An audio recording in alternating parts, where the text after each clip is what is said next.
శ్రీగురుభ్యో నమః. హరి ఓం. 2025 సంవత్సరం జూన్ నెల 8 నుంచి 14 వరకు వార ఫలాలు. రెండవ రాశి వృషభ రాశి. వార ఫలాలు చెప్పుకుందాం. ఈ వృషభ రాశికి శని ఏకాదశిలో ఉన్నాడు, మరి శుక్రుడు 12ంట ఉన్నాడు, గురువు 2ంట ఉన్నాడు.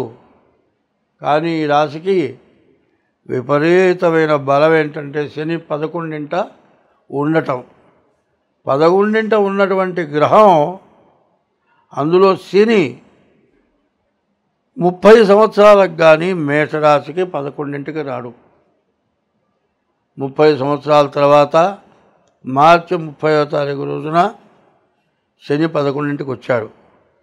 అయితే 9 గ్రహాల్లోకి కూడా ప్రధానమైన గ్రహం శనీశ్వరుడు అంటారు.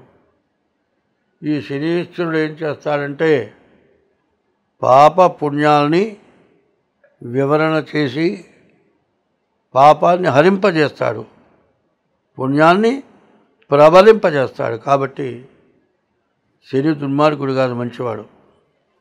దాన్ని తెలుసుకోదలుచుకుంటే అమ్మో శని పట్టాడని ఏడవటం కాదు. ఆ శని టైంలో ఎవరైతే ఉన్నారో వాళ్ళు జాగ్రత్త పడాలి. ఈ రాశి వాళ్ళకి 2 సంవత్సరాల 6 మాసాల వరకు శని 11ంట ఉంటాడు. జీవితంలో చాలా మంచి రోజులండి ఈ మేషరాశికి. మిగతా గ్రహాలు ఎన్ని బాగుండకపోయినా సరే శని 11ంట 2 సంవత్సరాల 6 మాసాలు బాగుంటాడు. కానీ మిగతా గ్రహాలు కొన్ని ఇబ్బందులు పెడతాయి. వాటిని తప్పించుకోవాలంటే ఈ 2 సంవత్సరాల 6 మాసాల లోపల ప్రతి నెల కూడా మీ జాతకం చూపించుకొని మీకున్న పాపగ్రహాల వల్ల వచ్చే సమస్యల నుండి బయటపడండి. కుజకేతువులు 4ంట ఉన్నారు, బాగా ఇబ్బంది పెడతారు, చాలా నష్టపెడతారు. అటువంటి నష్టాల నుంచి బయటపడాలంటే డేట్ ఆఫ్ బర్త్ ద్వారా కానీ, అట్లా కాకపోతే హస్త సాముద్రిక ద్వారా కానీ మీ జాతకం చెప్పించుకొని జాతకం చూసుకొని మంచి టైముని బాగా ఉపయోగించుకోండి. మంచి టైముని ఉపయోగించుకున్నవాడే గొప్పవాడు. కాబట్టి మంచిని మంచిగానే ఉపయోగించుకోవడం మంచిది. మేషరాశి నుంచి మీనరాశి వరకు కష్టాలు ఎందుకు వస్తాయి, నష్టాలు ఎందుకు వస్తాయి, సుఖాలు ఎందుకు వస్తాయి, దాన్ని తెలుసుకుందాం. ఇప్పుడు చెట్లు ఉన్నాయండి, మనం ఉండటానికి ఒక ఇల్లు కావాలి. ఒక చెట్టు మీద ఎన్నో పక్షులు నివసిస్తున్నాయి. ఆ చెట్టు వల్ల మనకు ప్రాణవాయువు వస్తుంది. ఆ చెట్టు వల్ల కొన్ని పండ్లు వచ్చే చెట్లున్నాయి, కొన్ని పూలిచ్చే చెట్లున్నాయి, చల్లటి గాలినిచ్చే చెట్లున్నాయి. ఆ చెట్లను ఏం చేస్తున్నాం, దాన్ని కొట్టి కిటికీలు, దర్వాజాలు, ఇంటికి దూరాలు ఇన్ని చేసుకుంటున్నాం. కానీ ఆ చెట్టు కొట్టేటప్పటికి చెట్టు మీద ఉన్నటువంటి పక్షులు గూళ్ళు పెట్టుకున్నాయి. గూళ్ళల్లో రెక్కలు వచ్చిన పక్షులు వెళ్ళిపోయినాయి.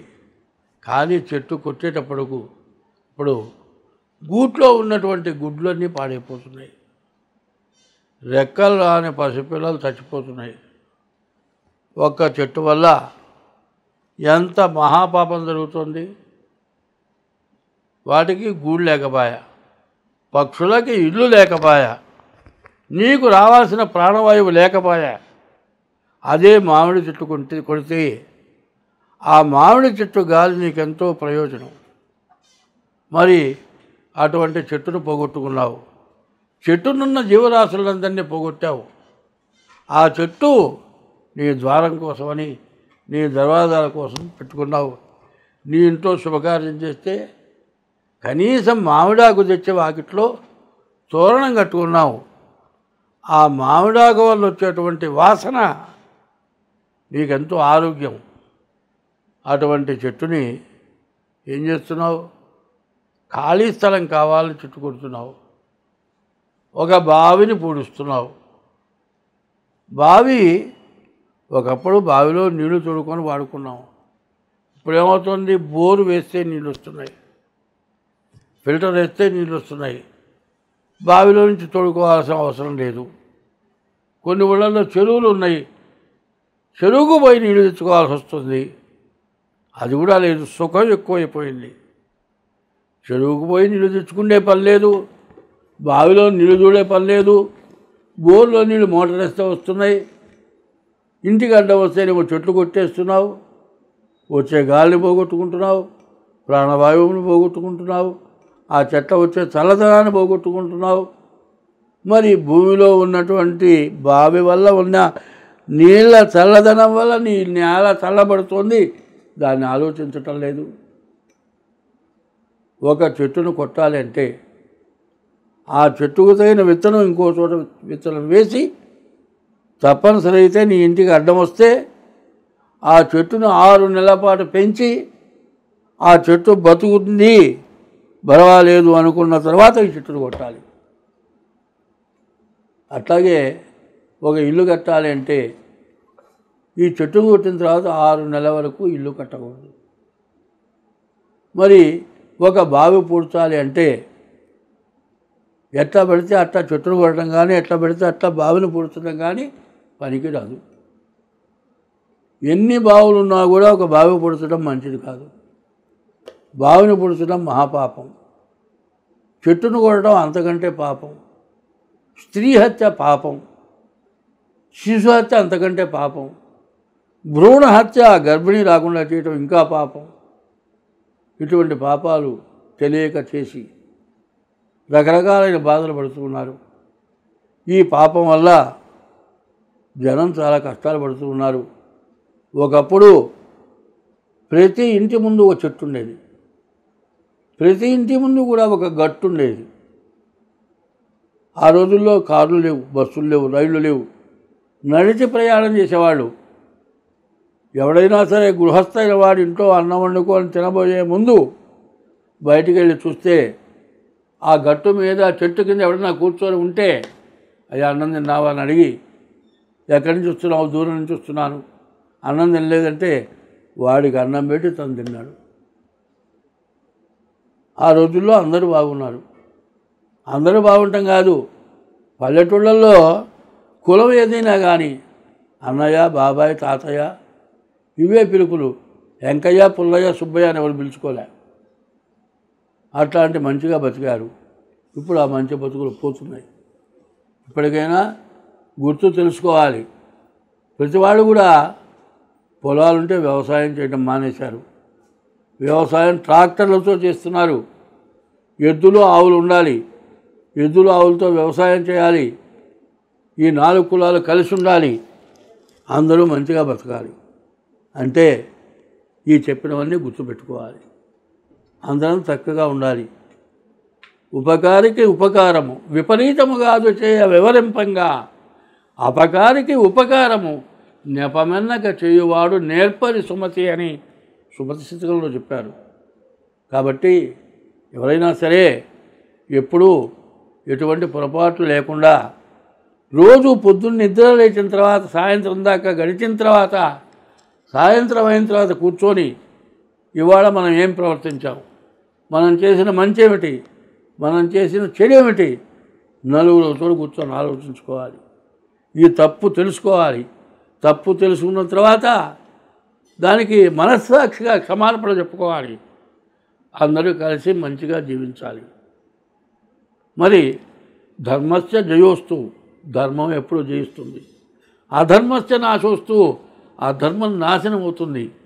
ప్రాణిషు సద్భావనాస్తు, ఏ ప్రాణిని హింస పెట్టకూడదు. విశ్వస్య కళ్యాణమస్తు, ప్రపంచం మొత్తం బాగుంటుంది. దీన్ని అందరం పాటిద్దాం, అందరం సుఖంగా ఉందాం. శక్తి ఉందో తెలుసుకోవాలి. ఆ శక్తి తెలుసుకున్న వాళ్ళు రావి చెట్టుని ముస్లిమ్స్ పూజిస్తున్నారు, హిందువులు పూజిస్తున్నారు. కానీ నా మతం వేరంటున్నారు. నీ మతం కాదు, నీ బుద్ధి సక్రమంగా పెట్టుకో చాలు. బుద్ధి ఉంటే బుద్ధి బాగుంటుంది. బుద్ధి బాగా ఉంటే అన్ని రకాలుగా బాగుంటుంది. కాబట్టి పంచ పల్లవాలు అన్నారు. మామమే రాజు అన్నాడు. మామిడి, మర్రి, రావి, జువి ఈ పంచఫలాలు, పంచ పల్లవాలు ఇవి చాలా విశేషమైంది. మామిడి చెట్టు, మర్రి చెట్టు, మేడి చెట్టు, రావి చెట్టు, జువి చెట్టు. ఈ చెట్లు లేకపోతే ఎవరం కూడా సుఖంగా బతకలేం. అందరూ సుఖంగా బతకాలంటే ఈ పంచ పల్లవాలు కావాలి. ఈ పల్లవాలే కాదండి, పంచభూతాలు అన్నారు. భూమి, జలము, నిప్పు, నీళ్ళు, వాయువు.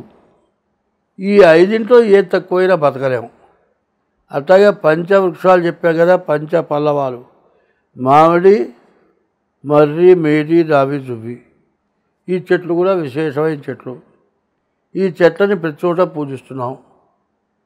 మేడి చెట్టు మేలిమై ఉన్నను, పొట్ట విచ్చి చూడ పురుగులుండు, పిరికివాని మదిని బింక మీరాగురా విశ్వదాభిరామ వినురవేమ. మేడి పండు నల్లగా చూస్తే అద్దంలో చూసుకున్నట్టుగా ఉంటుంది. పొట్ట విప్పదీసి చూస్తే పురుగులు ఉంటాయి. పైకి బాగుంటుంది. మనిషి బుద్ధి కూడా అట్లాంటిది. మనిషి శరీరం కూడా అట్లాంటిది. మనిషి శరీరంలో కూడా పురుగులు ఉన్నాయి. మనిషి శరీరం కూడా మంచి చెడులు మిశ్రమమై ఉన్నాయి. కాబట్టి మంచి వాళ్ళ మాటలు వినండి, మంచిగా ప్రవర్తించండి, మీ దోషాలను పోగొట్టుకోండి. నలుగురిలో ఎప్పుడు కూడా నలుగురితో కలిసి తిరగరా అన్నట్ట తండ్రి. నలుగురితో కలిసి తిరిగేటువంటి వాడు అనుకున్నట్ట సస్తే మొయ్యటానికి నలుగురు కావాలనుకున్నట్ట. సస్తే మొయ్యటానికి కాదండి, మంచి చెప్పేవాళ్ళు నలుగురు. మంచపు కోళ్ళు కాదు. మంచపు కోళ్ళు ఉంటే మంచం మీద పడుకుంటావు. ఒక్కోళ్ళు లేకపోతే నీ పరిస్థితి కాలే. అట్లాగే మంచి కావాలంటే సన్నటి మనిషి అయితే నలుగురు మోస్తారు, లావు మనిషి అయితే ఇంకెక్కువ మంది మోస్తారు. అట్లాగే నలుగురిలో కలిసి తిరగాలి. నలుగురు కూడా మంచి వాళ్ళతో నిర్ణయం చేసుకోవాలి, మంచిగా ప్రవర్తించి బతకాలి. ఈ మంచి చెడులలోనే సమస్యలని ఉన్నాయి. స్వస్తి.